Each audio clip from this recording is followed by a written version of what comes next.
Master Tavern Keeper's History of the Old World.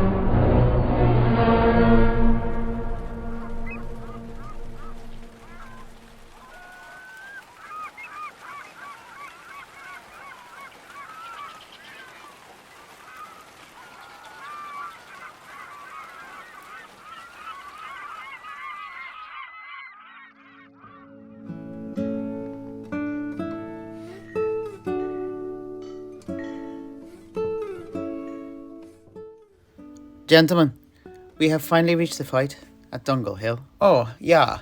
Now, was this a real engagement or merely another killing field? So far, the skirmishes we've talked about have been rather one-sided, more akin to slaughtering lambs at the abattoir than tussles between warriors on an even playing field. Ach, I can't deny the truth of your words there, Heinrich, But war is always thus, and were it otherwise, the cunning warrior, the erudite war chief, and those blessed with good fortune by the gods would be deliberately conducting war with the equivalent of one arm tied behind their back. Battle is not just a test of brawn and skill. It challenges your brain, your heart, and your luck. Surely you know that, O noble knight. Yeah. Although I had not thought of it in quite those terms, but you are right, Master Tavern Keeper. You are right. But all that said, Dungal Hill was different. The scales were much less weighted in one direction than, compared to what it was like for Loch Lorne and Winwood. Ah, yes. So it was indeed. At least, it was portrayed that way upon the stage. I've been looking forward to this. And, in particular, hearing more about the giant Markle Grimmock. Let us not tarry any more. Please, reveal all, Master Alchemist. It'll be my pleasure. Now, after the killings at Loch Lorne, Donalbain, the magician Murgrey, and their allies from the clan McCooligan were joined by the Knights of Harkness. Who? What? Wait, you have knights in Albion? Like those of Britannia? Well, we did have a single knightly order, although it's now extinct. It was inspired by a knight of the Britannia, a mysterious man we called Le Peril, but whom I've since learned is more widely known as the Knight of the Perilous Lance, here in the Old World. He was a man who never showed his face, nor was ever bested in combat. Apparently, he was shipwrecked in Albion whilst travelling to his homeland, as it was being overrun by orcs and goblins back in the 10th century, about a century before the events of the Tragedy of McDeath. He travelled the length and breadth of the country, slaying terrible beasts in search of a way home, until one day, disappearing. The rumours go that he found one of the rare ancient gates between realms, those that are hidden in the wild places of Albion. Ah, yes. Those you talked about earlier. Those made by the Slan long ago at the bidding of their masters. The Old Ones. Oh, yeah. Now all this seems to ring a bell. I believe I know of this knight. Isn't it said that he still roams Britannia even today? Attending every tournament there. And he has never been unhorsed, I hear. It could not be the same man who came to Albion, of course. He would be over 500 years old now. It is impossible. Perhaps it is merely one of a line of successors. Ones who have donned the same helm and borne the same arms throughout the years. Now that's something I'd like to know the truth of. For in Albion, it was his example that inspired a noble laird, Earl Harkness, to establish his own knightly order.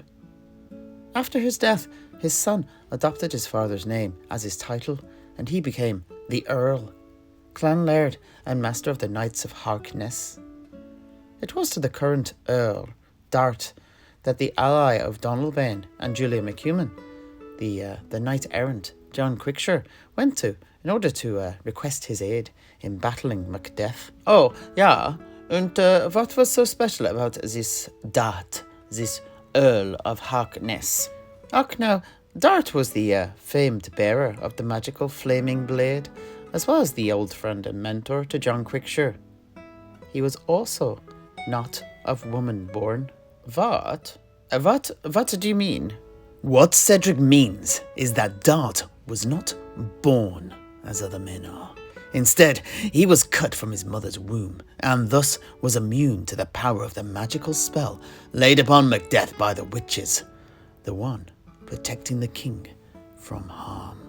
But the Earl of Harkness and his knights were not the only allies at Dungal Hill that the Alliance were to recruit who could hurt McDeath. For it is also here that Donalbain encountered the dwarf, Archer, Zargle, and his miners. And dwarves too were unaffected by the hag's spell. Oh, now, Master Alchemist, this is the first mention you have made of the Dwarves of Albion. Are they not so common there? Aye, you're right. I did mention them offhandedly earlier, but they are indeed exceedingly rare. As far as I know, the few small dwarf communities in Albion are all descended from the survivors of a single shipwreck long ago. But dwarves are dwarves, wherever they may be, and just as here in the old world, the Dwarves of Albion concern themselves with the bounty of rock and stone. At Dungal Hill, it was a mine, a small but very profitable silver mine that preoccupied them. The settlement of Dongle was not just the dwarfs, though. Men too lived there, and from all I've heard, it was a very happy little community. The dwarves took care of the mining, and the men the trading and the transporting, both by wheel on the forest road there, and by water on the River Rosh. It's all going well until the throne of McDeath up there in nearby Castle Runsinane cast its long shadow over the whole settlement.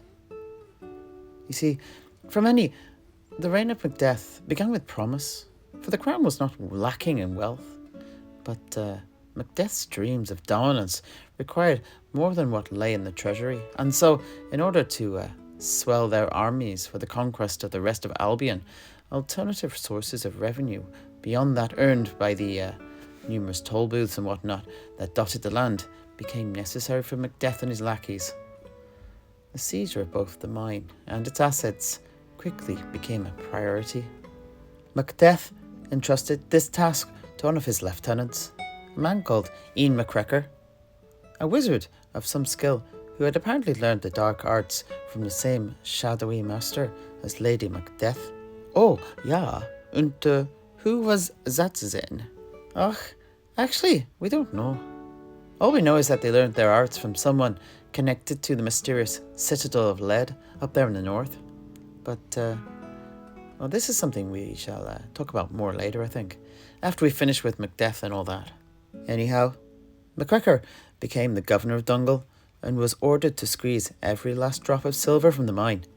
But in this, he was thwarted at every turn. McCrecker arrived in Dungal with around 6 orcs, over 24 goblins, and the giant, Markle Grimmock, all at his command. Obviously, the subjugation was swift, apart from the mine, that is. The dwarves were underground in the mine when McGregor arrived. He sent some of his orcs down to drag them out by their beards, but none returned. McGregor was a cautious man, and so, rather than sending any more of his minions to their deaths, he decided the best policy was to starve the dwarves out.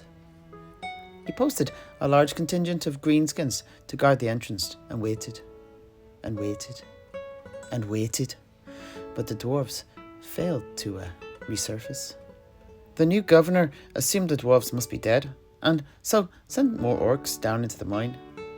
Once again, none returned, and again he waited. Finally, he sent some of his goblins down into the dark depths of the mine. Now, they sneaked in, creeping over the piles of orc bones that were strewn about, each mysteriously having been picked clean of flesh. And it was them that found the dwarves, very much alive. By Ulrich's beard, the dwarves had been eating the dead orcs. Oh, no, I don't know about that. But what I do know is that the goblins, they hid and they watched, and they saw that the half-starved dwarves were getting by on rats, worms, and beetles. What? By Ulrich's beard? they had been feeding the orcs to the rats in the mine, and then eating the rats. Oh, no, I honestly don't know about that. But anyhow, eventually the goblins were spotted. Only about half of them made it out there alive, to be honest. But it was enough to tell Ian McGregor that he had no chance of shifting the dwarves by force. So he boarded up the mine entrance, posted orc guards outside, and waited for the dwarves to give up and begged to be let out. By the time that Donalbain and the McCooligans arrived from the southwest and the knights from Harkness down south came, McGregor had been waiting for over a year without any success. But before I continue, do you have any questions, gentlemen? None from me, I think. Yeah, me neither. Apart from what for the dwarves in the mine eating throughout that long year. But, now, Heinrich, I'm pretty sure it was rats, worms, and beetles. Nothing worse. They were dwarves after all. Anyhow, if there are no other questions, then, rather than forcing you to once more suffer any more of my clumsy retellings, I will instead recite the old poem, McGregor's Folly, penned by the squire of John Quickshire, Sandra Pangle, which recounts the events of that day. But before that, I think I'll relieve the strain on my bladder. I'm feeling a little bit full, if you know what I mean. Yes, by all means. And then we can all sit back and delve into the events of Dungal Hill without any bodily distractions. But whilst you attend to that, I'll get us some more cheese and wine, methinks. Oh, yeah, please. Well, in that case, just a moment, please.